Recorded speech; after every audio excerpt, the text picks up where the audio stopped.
بسم اللہ الرحمن الرحیم۔ اسلامک انفارمیشن چینل کے سب بہن بھائیوں کو السلام علیکم ورحمۃ اللہ وبرکاتہ۔ قرآن کریم کے 30 پاروں کا مختصر خلاصہ آج کی ویڈیو میں آپ دوستوں کے لیے پارہ نمبر 11 کا خلاصہ پیش کیا جا رہا ہے۔ ویڈیو میں آگے بڑھنے سے پہلے آپ دوستوں سے گزارش ہے کہ معیاری اسلامی معلومات کے لیے ہمارے چینل کو ضرور سبسکرائب کریں اور آنے والی ویڈیو سے باخبر رہنے کے لیے بیل آئیکن پریس کریں۔ شکریہ۔ اس سلسلے کی باقی ویڈیوز دیکھنے کے لیے لنک ڈسکرپشن میں موجود ہے۔ نیچے ڈسکرپشن میں شو مور پر کلک کریں تو آپ کے سامنے مکمل پلے لسٹ کا یہ لنک ظاہر ہو جائے گا، یا پھر ہر پارے کا خلاصہ الگ سے دیکھنے کے لیے یہاں پر موجود لنکس کو کلک کیا جا سکتا ہے۔ 11واں پارہ یعتذرون۔ اس پارے میں 2 حصے ہیں، سورہ توبہ کا بقیہ حصہ اور سورہ یونس مکمل۔ نمبر 1، سورہ توبہ کے بقیہ حصے میں 3 باتیں یہ ہیں۔ نمبر 1، منافقین کی مذمت۔ نمبر 2، مومنین کی 9 صفات۔ نمبر 3، غزوہ تبوک میں شرکت نہ کرنے والے 3 مخلص صحابہ۔ نمبر 1، منافقین کی مذمت۔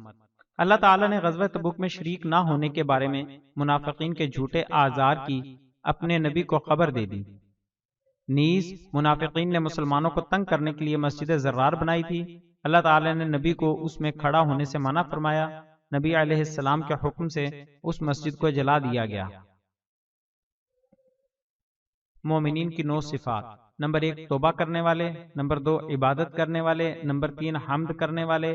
نمبر 4، روزہ رکھنے والے۔ نمبر 5، رکوع کرنے والے۔ نمبر 6، سجدہ کرنے والے۔ نمبر 7، نیک کاموں کا حکم کرنے والے۔ نمبر 8، بری باتوں سے منع کرنے والے۔ نمبر 9، اللہ کی حدود کی حفاظت کرنے والے۔ نمبر 3، غزوہ تبوک میں شرکت نہ کرنے والے 3 مخلص صحابہ۔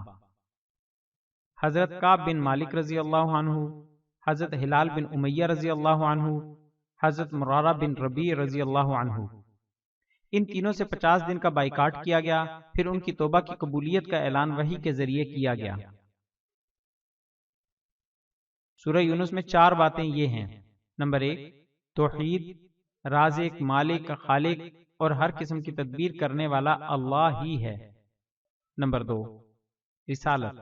اس ضمن میں حضرت نوح، حضرت موسیٰ، حضرت ہارون، حضرت یونس علیہ السلام کے قصے مذکور ہیں۔ نمبر 3، قیامت۔ روز قیامت سب کو جمع کیا جائے گا اور کفار کو اس کا یقین نہیں۔ نمبر 4، قرآن کی عظمت۔ یہ بڑی دانائی کی کتاب کی آیات ہیں۔ حضرت نوح علیہ السلام کا قصہ۔ حضرت نوح علیہ السلام نے اپنی قوم کو دعوت دی، انہوں نے بات نہیں مانی سوائے کچھ لوگوں کے۔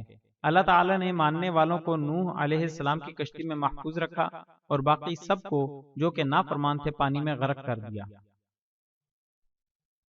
حضرت موسیٰ اور ہارون علیہ السلام کا قصہ۔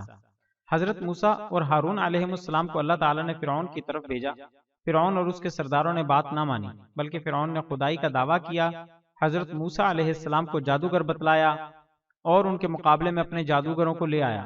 جادوگر حضرت موسیٰ علیہ السلام پر ایمان لے آئے۔ پھر اللہ تعالیٰ نے حضرت موسیٰ اور ہارون علیہ السلام کو حکم دیا کہ اپنی قوم کے لیے مصر میں گھر اور مسجدیں بنائیں اور مسجدوں میں سب نماز ادا کریں۔ فرعون اور اس کے ماننے والے بنی اسرائیل کا پیچھا کرتے ہوئے سمندر میں غرق ہو گئے۔ بنی اسرائیل کے لیے اللہ نے سمندر میں راستے بنا دیے۔ حضرت یونس علیہ السلام، انہی کے نام پر اس سورت کا نام سورہ یونس رکھا گیا ہے۔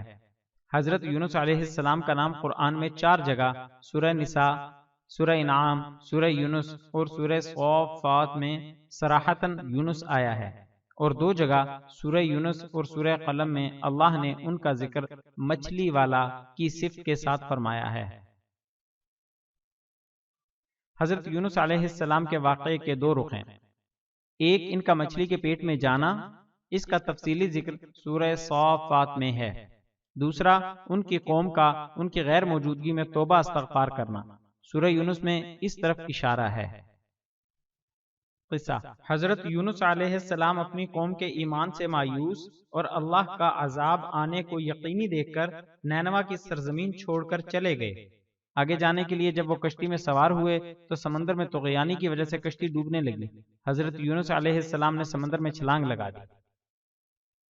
ایک بڑی مچھلی نے انہیں نگل لیا اللہ نے انہیں مچھلی کے پیٹ میں بھی بالکل صحیح و سالم زندہ رکھا۔ چند روز بعد مچھلی نے انہیں ساحل پر اگل دیا۔ ادھر یہ ہوا کہ ان کی قوم کے مرد اور عورتیں، بچے اور بڑے سب صحرا میں نکل گئے اور انہوں نے آہوزاری اور توبہ و استغفار شروع کر دیا اور سچے دل سے ایمان قبول کر لیا، جس کی وجہ سے اللہ کا عذاب ان سے ٹل گیا۔